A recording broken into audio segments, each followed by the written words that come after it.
Société et culture rurale, 11e-13e siècle, à retrouver sur tous les supports connectés grâce à l'application YouTube.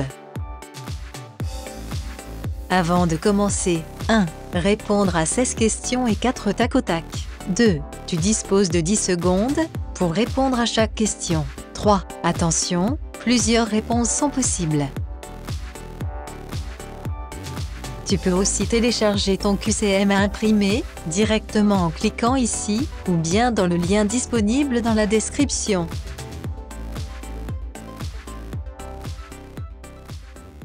Quel est le pourcentage d'habitants vivant à la campagne en Europe entre le XIe et le XIIIe siècle?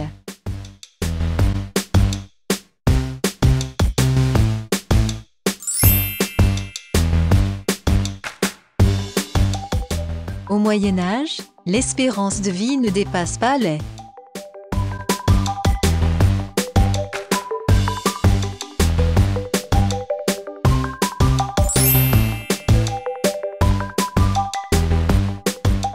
Les populations rurales au XIIe siècle dépendent de quelle figure politique?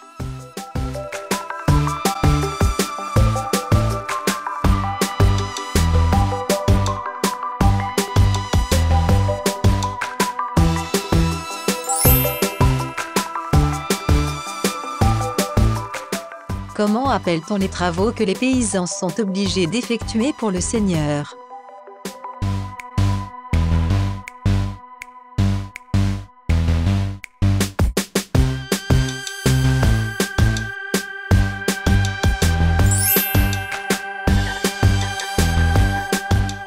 Au Moyen Âge, dans le régime féodal, les corvées seigneuriales sont un impôt consistant en des journées de travail obligatoires, effectuées gratuitement par les paysans de la seigneurie. Ces journées de travail sont réparties tout au long de l'année en fonction des tâches à accomplir, travaux des champs, entretien des routes et des ponts, des fossés et des murailles, ou encore la préparation de bois de chauffage pour le château, etc.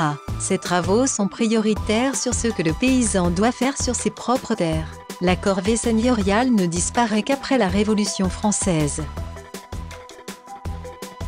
Comment se nomme le droit de commandement et de punition du seigneur?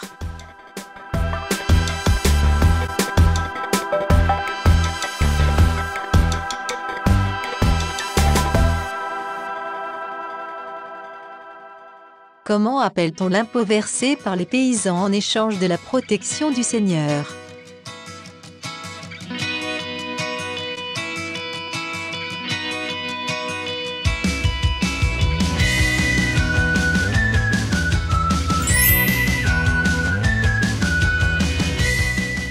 Que sont les banalités?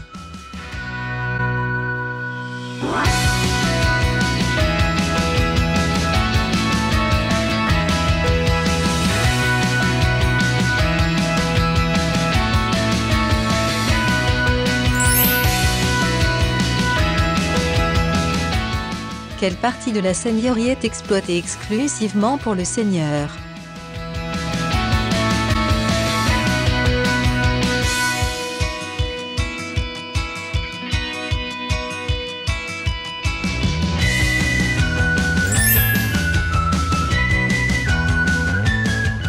Le seigneur règne sur un vaste territoire appelé seigneurie. La terre de la seigneurie était systématiquement divisée en deux grandes parties. Celle que le seigneur réservait à son usage propre et dont la totalité de la production agricole lui revenait exclusivement, c'est la réserve.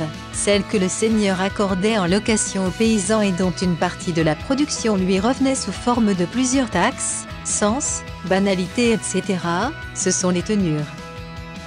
Comment s'appellent les espaces qui sont la propriété collective des villageois?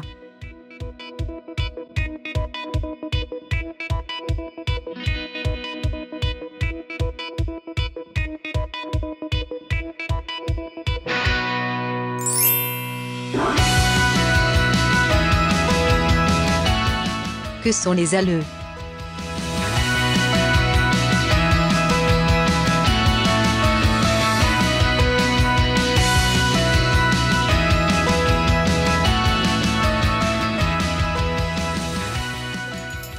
Comment se nomment les paysans travaillant dans les tenures?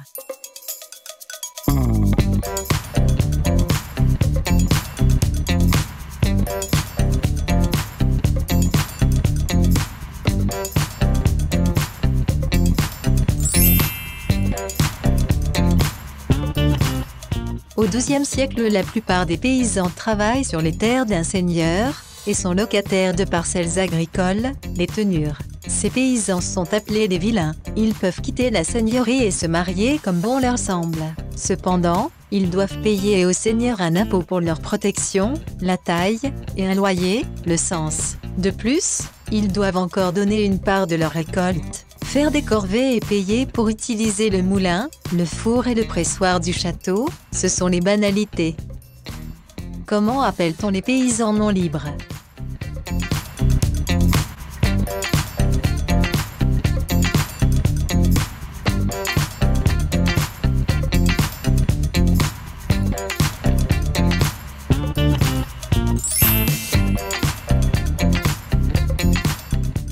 Les serfs sont les seuls paysans à être attachés à une terre et à un maître, leur seigneur.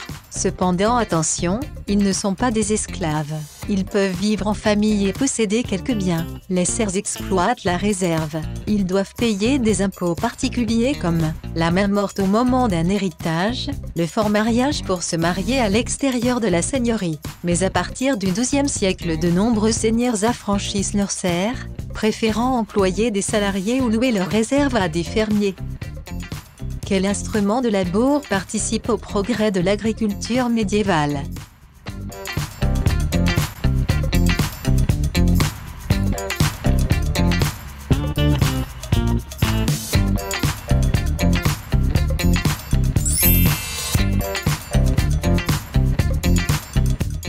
Comment s'appellent les paysans aisés qui possèdent un attelage?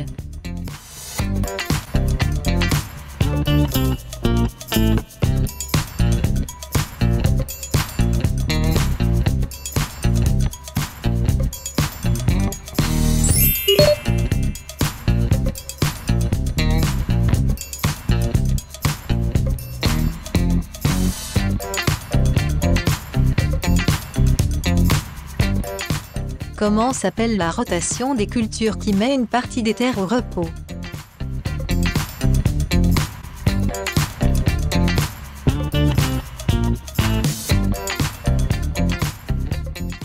Comment s'appelle la cérémonie durant laquelle l'écuyer est fait chevalier?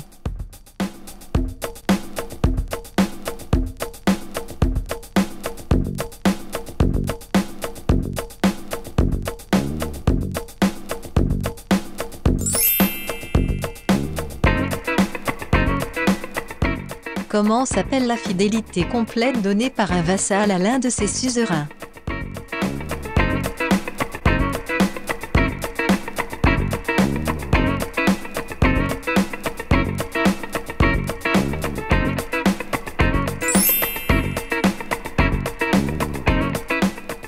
L'hommage est un rituel caractéristique de la féodalité médiévale. Par ce rituel, un homme libre, le futur vassal, décide de se lier à un autre homme plus puissant, qui devient son suzerain. Le suzerain accorde sa protection et des moyens de vivre à son vassal. Au XIe siècle, les seigneurs ayant pris l'habitude de rendre hommage à différents suzerains, prenant le risque de ne pas pouvoir servir l'un, sans trahir l'autre. Le roi de France impose que lui soit rendu un hommage particulier dont la valeur est absolue sur tous les autres, c'est l'hommage lige. Comment s'appelle le service militaire obligatoire que le vassal doit à son seigneur?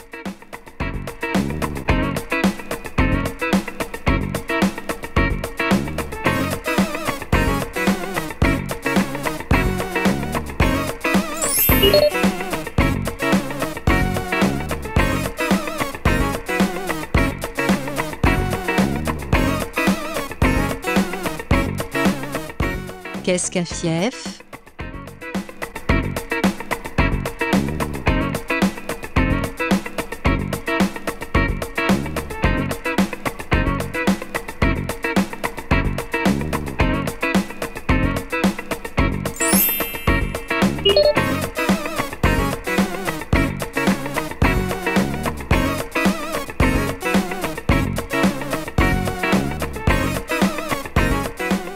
commande nomme ton un vassal qui ne respecte pas ses engagements à l'égard de son suzerain.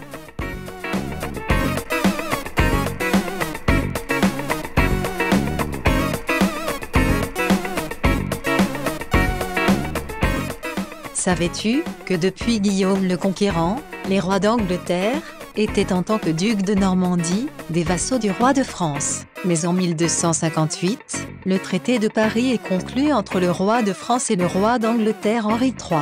Il reçoit certains fiefs dans les diocèses de Limoges, Cahors et Périgueux. En échange, il renonce officiellement à la Normandie et se déclare vassal du roi de France pour cette ère continentale.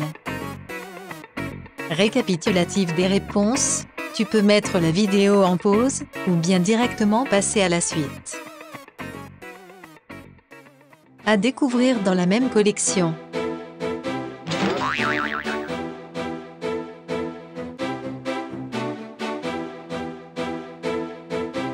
Il suffit de cliquer sur le bouton s'abonner. C'est simple et rapide.